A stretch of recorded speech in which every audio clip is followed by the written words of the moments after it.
Miguel de Cervantes Saavedra. Filho de um cirurgião cujo nome era Rodrigo e de Leonor de Cortinas, supõe-se que Miguel de Cervantes tenha nascido em Alcalá de Henares. O dia exato do seu nascimento é desconhecido, ainda que seja provável que tenha nascido no dia 29 de setembro, data em que se celebra a festa do arcanjo São Miguel, pela tradição de receber o nome do santoral. Miguel de Cervantes foi batizado em Castela no dia 9 de outubro de 1547 na paróquia de Santa Maria la Maior. Em 1569 foge para a Itália depois de um confuso incidente, feriu em duelo Antônio Segura, tendo publicado já 4 poesias de valor. Sua participação na Batalha de Lepanto, no ano de 1571, onde foi ferido na mão e no peito, deixa-lhe inutilizada a mão esquerda que lhe vale o apelido de o Manco de Lepanto. Em 1575, durante seu regresso de Nápoles a Castela é capturado por corsários de Argel, então parte do Império Otomano.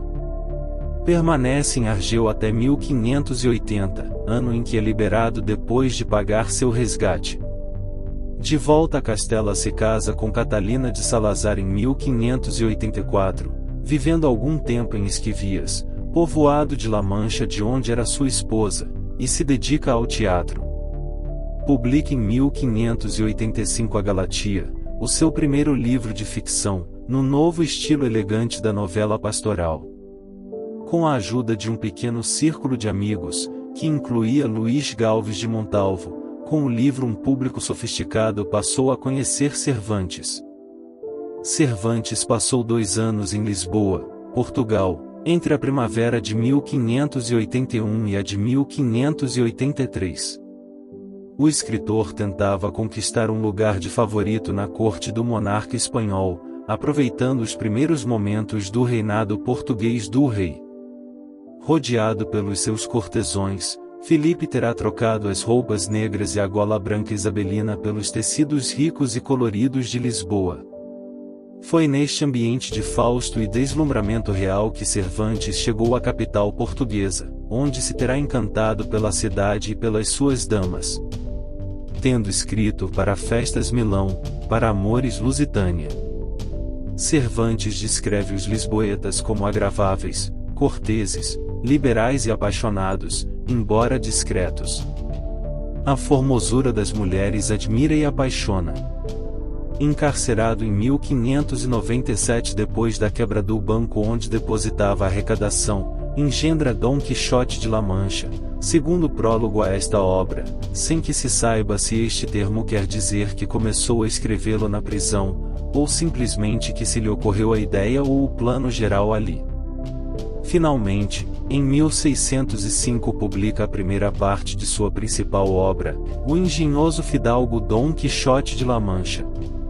A segunda parte não aparece até 1615, o engenhoso cavaleiro Dom Quixote de La Mancha. Num ano antes aparece publicada uma falsa continuação de Alonso Fernandes de Avellaneda. Entre as duas partes de Dom Quixote, aparecem as novelas exemplares, um conjunto de 12 narrações breves, bem como Viagem de Parnaso.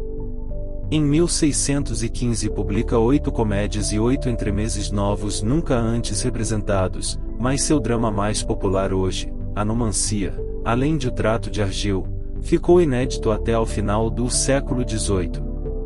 A sua obra-prima, Dom Quixote, muitas vezes considerado o primeiro romance moderno, é um clássico da literatura ocidental e é regularmente considerada um dos melhores romances já escritos. O seu trabalho é considerado entre os mais importantes em toda a literatura.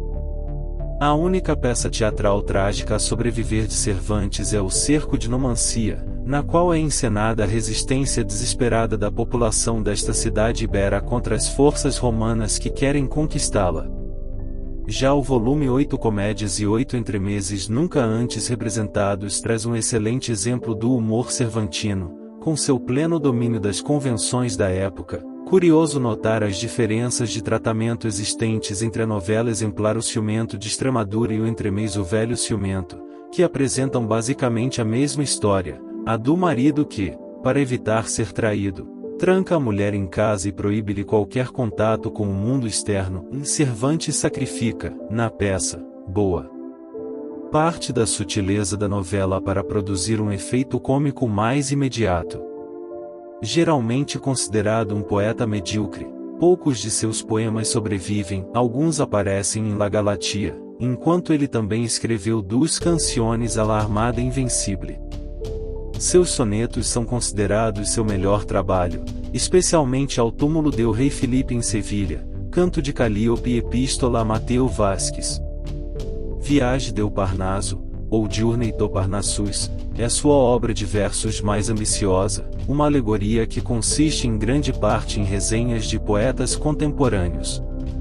Miguel de Cervantes morreu em 1616, parecendo ter alcançado uma serenidade final de espírito.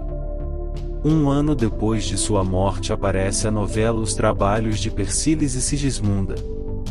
É bem notória a coincidência das datas de morte de dois dos grandes escritores da humanidade, Cervantes e William Shakespeare, ambos com data de falecimento em 23 de abril de 1616.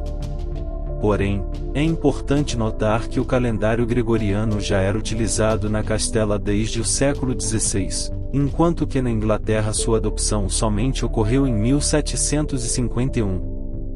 Daí, em realidade, William Shakespeare faleceu 10 dias depois de Miguel de Cervantes. Cervantes, por outro lado, teria morrido em 22 de abril de 1616, sexta-feira, tendo sido registrada a morte no sábado, dia 23, em sua paróquia, em San Sebastián. Conforme costume da época, no registro constava a data do enterro. Em 23 de abril é comemorado o Dia do Livro na Espanha. Em 2011, um grupo de investigadores históricos e arqueólogos iniciaram uma busca pelos ossos do autor Miguel de Cervantes na Igreja Conventual das Trinitarias em Madrid, onde os seus restos mortais foram depositados em 1616, não se sabendo exatamente em que parte do monumento. A iniciativa, que permite reconstruir o rosto do escritor, até agora só conhecido através de uma pintura do artista Juan de Jauregui, conta com o apoio da Academia Espanhola e o aval do Arcebispado Espanhol. A igreja foi remodelada no final do século XVII, e apesar das certezas de que os restos do escritor espanhol ali se encontram, ninguém sabia o lugar exato onde estará a sua campa.